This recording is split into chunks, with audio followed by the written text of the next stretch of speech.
சிங்காசனத்தில் வீற்றிருக்கும் சர்வ வல்லமையுள்ள தேவனுக்கு ஸ்தோத்திரம்.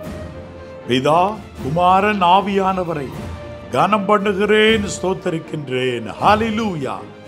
கர்த்தர் நல்லவர், அவர் கிருபை என்றும் உள்ளது. கர்த்தர் நல்லவர், அவர் கிருபை என்றும் உள்ளது. கர்த்தர் நல்லவர், அவர் கிருபை என்றும் உள்ளது.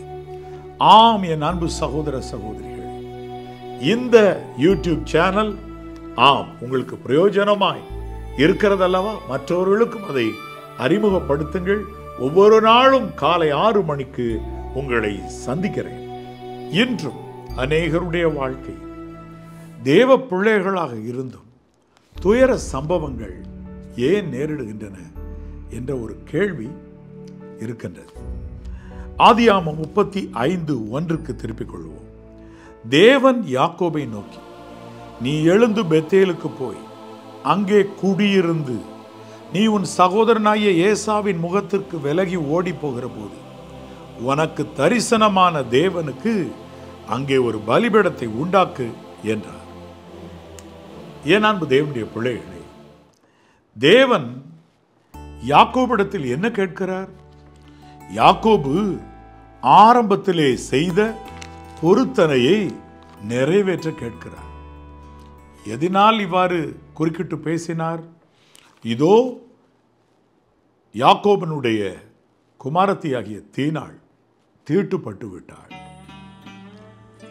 ஒரு துயர சம்பவம் யாக்கோபினுடைய வாழ்க்கையில் குறுக்கிட்டு விட்டது. அப்போதுதான் தேவன் தோன்றி யாக்கோபினிடத்தில் எச்சரித்து பேசினார். உனக்கு நான் தரிசனமானேனே, அங்கே ஒரு பலிபீடத்தை எனக்கு உண்டாக்கு என்றார். ஏன் அன்பு தேவனுடைய பிள்ளைகளே, இதனுடைய பின்னணி என்ன? ஆதியாகமம் 28ஆம் அதிகாரத்திலே கர்த்தர் யாக்கோபுக்கு தரிசனமானார். அங்கு தரிசனமான போது என்ன சொல்லுகிறார் பாருங்கள். ஆதியாகமம் 28:13. அதற்கு மேலாக கர்த்தர் நின்று, நான் உன் தகப்பனாகிய ஆபிரகாமின் தேவனும் ஈசாக்கின் தேவனுமாகிய கர்த்தர், நீ படுத்திருக்கிற பூமியை உனக்கும் உன் சந்ததிக்கு தருவேன் என்றார். இங்க கர்த்தர் சொல்ற வார்த்தையை கவனிக்கணும். ஆபிரகாமின் தேவனும் நான் ஈசாக்கின் தேவனுமாகிய கர்த்தர் நான் சொல்றேன் யாக்கோபிட்ட. இன்னும் யாக்கோபின் தேவன் வெளிப்படலை. அப்படின்னா யாக்கோபு முழுவதுமா அவர் நடத்தி முடிச்சு சக்சஸ் அப்படின்னு அவர் யாக்கோபு நேர்த்தியாக நடத்த பெற்று அதன் பின்பு அவர் மரித்த பிறகுதான் அவர் யாக்கோபின் தேவன் என்று சொல்லப்பட அவர் நினைக்கிறாரா இருக்கும். அப்படியானால் ஆபிரகாமை நடத்தி இருக்கிறார், ஈசாக்கை நடத்தி விட்டார், இப்பொழுது யாக்கோபை நடத்துகிறார். ஆகவே அவர் தன் பெயரை இப்படி மட்டும்தான் சொல்லுகிறார், ஆபிரகாமின் தேவனும் ஈசாக்கின் தேவனுமாயிருக்கிறேன். ஓகே, கர்த்தர் வாக்கு பண்றார். அந்த நேரத்தில் யாக்கோபு குறுக்கிட்டு பொருத்தனை பண்றார். என்ன பொருத்தனை பண்றார்? இதோ கர்த்தாவே, நான் போகிற வழியில என்னை காப்பாற்றி, வழியில பிரயாணத்துக்கு பாதுகாப்பு, உண்ண ஆகாரமும் உடுக்க வஸ்திரம் எனக்கு தந்து போயிருக்கிற இடத்துல, மூன்றாவது என்னை என் தகப்பன் வீட்டுக்கு சமாதானத்தோட திரும்பி வர பண்ணுவாரானால் கர்த்தர் எனக்கு தேவனாய் இருப்பார். ஓகே, நான் தூணாக நிறுத்தின இந்த கல் தேவனுக்கு வீடாகும். அவர் படுத்திருந்த அந்த இடத்துல இருந்த இந்த கல்லை எடுத்து அவர் நிறுத்தி, இந்த கல் தேவனுக்கு வீடாம்னு என்னது? இந்த இடத்துல தேவனுக்கு நான் பலிபீடம் உண்டாக்குவேன், ஒரு ஆராதனை இடத்தை நான் ஏற்படுத்துவேன் என்பதாக அவர் சொல்லுகிறார். தேவரீர் எனக்கு தரும் எல்லாவற்றிலும் நான் உமக்கு தசமம் செலுத்துவேன் என்று சொல்லி பொருத்தனை பண்ணி கொண்டார். இப்போ தேவன் இதை கேட்கவே இல்லை. ஓகே, இவரா சொல்லிட்டாரு. ஓகே, இப்பொழுது அவரை போகிற வழியில் காப்பாற்றிட்டார். கர்த்தர் அவர் கேட்டபடி உண்ண உணவு, உடுக்க வஸ்திரமெல்லாம் கொடுத்து, ஏராளமான மந்தையை கொடுத்து, அருமையாய் குடும்பத்தை கொடுத்து 2 பரிவாரங்களோடு திரும்பி வர பண்ணிட்டு இருக்கிறார். வந்தால் யாக்கோபு செய்த தவறு என்ன செய்கிறாருன்னா, வேதவசனம் சொல்லுகிறது, இப்போ நடு வழியில் வருகிற வழியிலேயே ஏசாவை சந்தித்து விட்டார். அதன் பின்பு ஒரு சமாதானம் உண்டாகிவிட்ட உடனே அவருடைய உள்ளம் பாருங்கள் எப்படி இருக்கிறது. வேதவசனம் சொல்லுகிறது, யாக்கோபு சுக்கோத்திற்கு பிரயாணம் பண்ணி தனக்கு ஒரு வீடு கட்டி. கவனிங்க, யாக்கோபு தனக்கு ஒரு வீடு கட்டுறாரு சுக்கோத்துக்கு போய். தேவன் பார்த்துக்கிட்டே இருக்கிறார். ரைட், தன் மிருக ஜீவன்களுக்கு கொட்டாரங்களெல்லாம் போட்டார். ரைட். அப்புறம் தான் கூடாரம் போட்ட வெளி நிலத்தை 100 வெள்ளிக்காசுக்கு கொண்டு 20ஆம் வசனம், அங்கே ஒரு பலிபீடத்தை கட்டி அதற்கு ஏல் எல்லோகே இஸ்ரவேல் என்று பலிபீடத்தை கட்டி முடிக்கிறாரு. அடுத்த வசனம் சொல்லுது, தீனாள் தேசத்தை பெண்களை பார்க்க புறப்பட்டால் பின்பு தீட்டுப்பட்டாள்.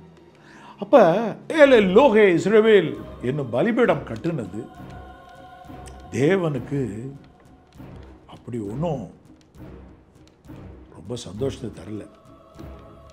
அவர் உடனே இந்த தீனாள் தீட்டுப்பட்ட பிறகு சொல்றாரு, அடுத்த அதிகாரத்தில் 1ஆம் வசனம், இதோ நான் உனக்கு தரிசனமானேனே, நீ வர்றப்ப அந்த இடத்துல போய் எனக்கு ஒரு பலிபீடத்தை உண்டாக்கு.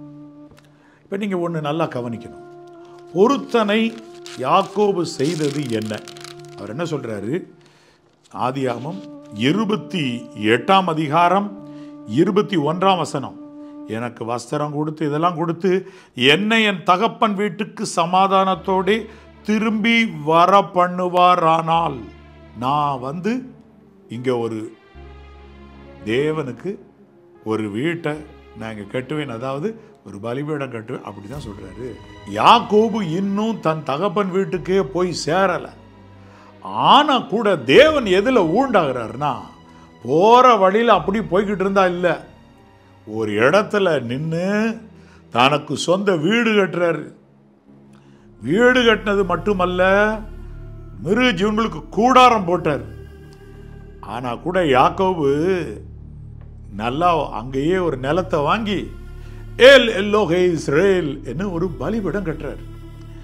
அப்ப இவருடைய உள்ளத்தின்படி நம்ம இன்னும் தகப்பன் வீட்டுக்கு போய் கரெக்டா சேர்ந்த பிறகுதான் கர்த்தர் எனக்கு தரிசனமான இடத்துல அவருக்கு ஒரு பலிபீடத்தை உண்டாக்கணும்னு நினைச்சிருக்கலாம். ஆனா என் அன்பு தேவனுடைய பிள்ளைகளே, அப்படி அவர் பிரயாணத்தில் மட்டும் இருந்துகிட்டு இருக்கல, வீடு கட்டினார். அவருக்குன்னு ஒரு நிலம், வீடு, அதே போல ஒரு காரியம், மிருக ஜீவன்களுக்கு கொட்டாரம் போடுறாரு. தனக்கு வீடு கட்டுறாருன்னு பார்த்து வேதனை, அடாடா, மிருக ஜீவன்களை கூட நினைக்கிறவள், எனக்கு பலிபீடத்தை உண்டு பண்ணணும்னு சொல்லி யாக்கோபு சொன்னதுண்டு. ஆனா இப்ப வீட்டுக்கு போய் சேர்ற அந்த பிரயாணம் தடுபட்டு பெர்மனண்டான ஒரு ஹவுஸ், வீடு கட்டி உட்காருகிறார். அப்பதான் தேவனுடைய சர்வ மகிமை கலங்குது. பொருத்தனை நீங்க பண்ணீங்கன்னா அதுல சொல்ற ஒவ்வொரு வார்த்தையும் கூட கரெக்டா சொல்லுங்க. பிரயாணம் பண்ணி பின்பத வீட்டுக்கு திரும்புறப்ப பத்திரமா சேர்த்துட்டேன்னா நான் உமக்கு ஒரு பலிபீடம் கட்டுவேன். ஆனால் அந்த பொருத்தனை நடு வழியில் எப்படி மாறி போச்சுன்னா, அவருக்குன்னு ஒரு சொந்த வீடு கட்டிட்டார், உட்கார ஆரம்பிச்சார். பார்த்தீங்களா, தகப்பன் எல்லையை வந்து அடைகிறதுக்கு முன்னமே உட்கார்றாரு. பார்த்தீங்களா, அப்போ தான் தேவனுடைய உள்ளம் உடையுது, அவருடைய பரிசுத்த ஆவியானவர் கலங்கி இருக்கக்கூடும். அப்போ பொருத்தனை பண்ணும்போது திங்க் பண்ணுங்க. இல்லைன்னா எழுதி வச்சு படித்து சொல்லுங்க, அதை தேவன் முன்னால சொன்னபடியே நிறைவேற்றுங்க. இல்லைன்னா இன்னொன்று, நீங்க பண்ற பொருத்தனைய கர்த்தர் நிறைவேற்றி முடிப்பார்னு விசுவாசிங்கன்னா முதல்ல அதை பே பண்ணிடுங்க, அவருக்குரிய அந்த ரெஸ்பெக்ட் கொடுத்துருங்க. என் அன்பு தேவனுடைய பிள்ளைகள், இவ்வளவு தூரம் நடத்தி கொண்டு வந்துட்டாரு. அடடா, பெத்தேலுக்கு போய் அங்கு ஒரு பலிபீடத்தை உண்டு பண்ணிட்டு நேரம் போகலாமே அப்படின்னு கூட அவர் யோசிச்சிருக்கலாம். ஆனால் அவர் சொன்ன வார்த்தையின்படி அவர் கரெக்டு. ஆனால் போகிற வழியில் தனக்குன்னு வீடு கட்டி உட்கார்ந்தார் பாருங்க, அதுதான் தப்பு. தன் மிருக ஜீவன்களுக்கு கொட்டாரம் போட்டு உட்காந்துட்டாரு. அங்கேயே ஒரு நிலமு வாங்கி கர்த்தருக்கு ஏல் எல்லோகே இஸ்ரவேல் என்று ஒரு பலிபீடம் கட்டார். அப்ப தேவனிடத்தில் நீ செய்த பொருத்தனையை தாண்டி அதை விட பெருசா நான் நிறைவேற்றுறேன்னு இன்னொன்னு நிறைவேற்றினா கூட ஏல் எல்லோகே இஸ்ரவேல் என்று நீ பலிபீடம் கட்டினாலும் தேவன் அதில் பிரியப்பட மாட்டாரு.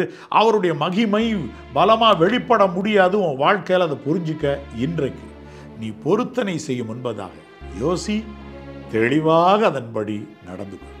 ஒரு சிறு ஜெபம் செய்யட்டுமா?